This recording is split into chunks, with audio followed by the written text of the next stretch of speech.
A gente segue em Brasília porque o presidente do Senado, Rodrigo Pacheco, afirmou que a reforma eleitoral é prioridade neste ano aqui de 2024, aliás, ano de eleição, né? E o Bruno Pinheiro vai contar para a gente quais são os projetos de lei que estão em análise. Tudo bom, Bruno? Bom dia. Entre eles, acabar com essa reeleição, né, que é um assunto muito importante, uma ampla discussão. Ótimo dia a você, Rafael Colombo, Lívia, que nos acompanha, sempre uma alegria, uma honra, uma satisfação, ótimo final de semana. Vamos lá entender então essa mini reforma eleitoral que Rodrigo Pacheco quer colocar em discussão logo após esse recesso que encerra na semana que vem, no dia 5. Inclusive, que não aceite a candidatura em coletivo, que é quando um ou mais candidatos disputam, concorram à mesma vaga e durante essa gestão ficam fazendo um certo rodízio ali, ocupando a mesma vaga, que não autorize esse tipo de candidatura.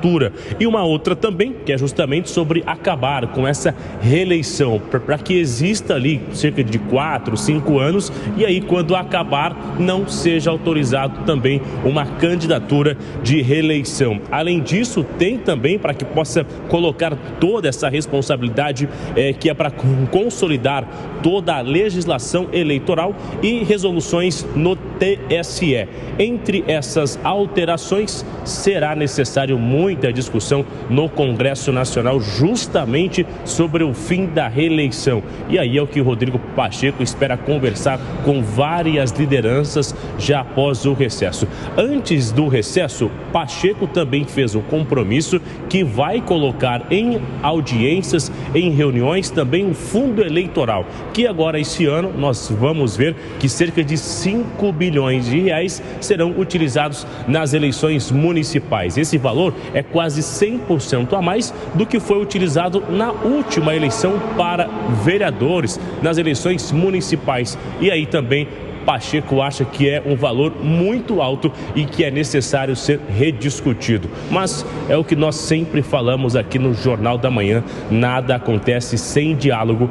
Rodrigo Pacheco vai ter que articular, que dialogar muito com o Congresso Nacional e com outras instituições também para chegar a essa ideia, inclusive sobre o fim da reeleição. Rafael Colombo. Muito bem, obrigado, viu, Bruno? Bruno Pinheiro ao vivo, direto de Brasília.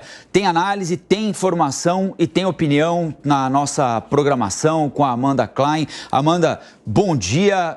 Discutir reforma eleitoral em ano de eleição talvez seja ainda mais complexo, né? Especialmente quando o presidente do Congresso propõe duas discussões muito polêmicas. Uma delas, o fim da reeleição, que interessa diretamente àqueles que estão ocupando cargos, que pretendem ocupar cargos públicos, e o montante de dinheiro reservado para a eleição. Acho que não há brasileiro ou brasileira que discordem que é muito dinheiro para a eleição, é muito dinheiro para financiar a campanha eleitoral. Mas quem vai tomar a decisão são os próprios interessados em cada vez mais aumentar o fundo eleitoral, o dinheiro que eles tiram do orçamento para fazer campanha. Ou seja, são discussões bem complexas as que o presidente do Congresso propõe, né? Bom dia, Amanda. Bom dia, Rafael, bom dia, Lívia, bom dia, nossa audiência, ao Dantas, que já vai aparecer aqui. Eu acho muito complexas e que certamente despertam paixões para ambos os lados. Mexer no próprio bolso não é uma coisa que combina com uma casa tão corporativa. Aliás, a maioria das profissões é corporativa. O presidente Rodrigo Pacheco, faça-se justiça, sempre foi contra esse fundo eleitoral bilionário aprovado para as eleições municipais. Ele acha que não fazia o menor sentido você gastar 5 bilhões, quase 5 bilhões, numa eleição menor para vereadores e prefeitos, em que você não precisa se deslocar pelo Brasil inteiro. São, via de regra, eleições mais baratas. Mesmo assim, os deputados mantiveram, os parlamentares mantiveram basicamente o mesmo fundo eleitoral usado numa eleição presidencial. E Rodrigo Pacheco também sempre adotou como bandeira essa trava, né, para você instituir o fim da reeleição em um mandato um pouco maior de 5 anos, que nunca vale para quem está no poder, não valeria para o presidente de turno, por exemplo, o presidente Lula, ele ainda poderia naturalmente concorrer à eleição, mas valeria para os próximos candidatos. Não sei se isso também é uma coisa que interessa a todo o Congresso, a gente precisaria medir a temperatura. E ainda tem aquela mini reforma eleitoral que foi aprovada na Câmara no fim do ano passado, a gente discutiu muito aqui no fim do ano passado, não, no ano passado, mais para trás, né? Mas não foi levada adiante pelo Senado. A gente falou muito sobre isso também no Jornal da Manhã, que é aquela que institui diferentes regras para a cota de gênero, por exemplo, e não precisaria ser cumprido por partidos, mas sim por toda a coalizão, né? Quer dizer, por vários partidos que se unissem numa mesma campanha. Eles flexibilizavam regras também para prestação de contas de partido, uma série de benesses feitas sempre em benefício próprio, em benefício dos partidos interessados, mas que não seguiram adiante no Planalto, então, no Senado, melhor dizendo. Então, tem muita coisa para ser discutida agora em 2024, ano de eleição, mas, claro, valeria só para a seguinte, né, para a eleição de 2026.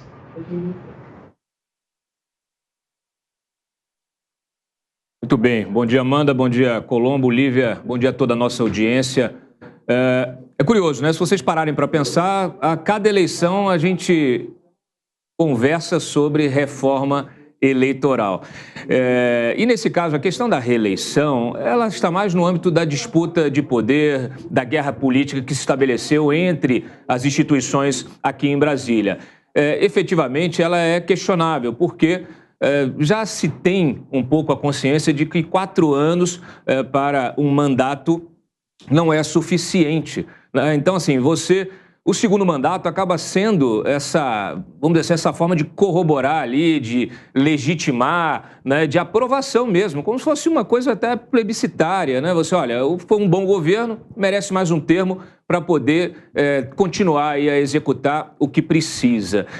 E quando você fala em fim da reeleição, você fala também na mudança do prazo, né, do mandato. Então, isso é algo que ainda será discutido. Nós temos outras prioridades, certamente, nesta pauta aí do Congresso, na pauta do Senado, especialmente. Nós tivemos no início da semana uma conversa muito séria, né, da base da oposição com o Rodrigo Pacheco, discutindo a questão da defesa das prerrogativas parlamentares, a necessidade de fortalecer o Congresso, porque o Congresso, gente, ele está forte do ponto de vista de controle orçamentário.